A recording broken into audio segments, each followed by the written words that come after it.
മെഡിസെപ്പിന്റെ രണ്ടാം ഘട്ടത്തിൽ 41 സ്പെഷ്യാലിറ്റി ചികിത്സകൾക്കായി 2100-ലധികം ചികിത്സാ പ്രക്രിയകൾ അടിസ്ഥാന ചികിത്സാ പാക്കേജിൽ ഉൾപ്പെടുത്തും.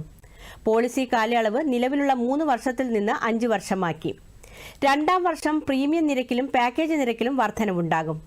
കാൽമുട്ട് മാറ്റിവയ്ക്കൽ, ഇടുപ്പല്ല് മാറ്റിവയ്ക്കൽ ശസ്ത്രക്രിയകൾ അടിസ്ഥാന ബെനിഫിറ്റ് പാക്കേജിൽ ഉൾപ്പെടുത്തും. പദ്ധതിയിൽ 10 ഇന ഗുരുതര അവയവമാറ്റ രോഗചികിത്സാ പാക്കേജുകൾ ഉണ്ടാകും. ഇതിന് ഇൻഷുറൻസ് കമ്പനി 2 വർഷത്തേക്ക് 40 കോടി രൂപയുടെ കോർപ്പസ് ഫണ്ട് നീക്കിവെക്കണം. അടിസ്ഥാന ഇൻഷുറൻസ് പരിരക്ഷയുടെ 1% വരെ മുറി വാടകയായി ലഭിക്കും.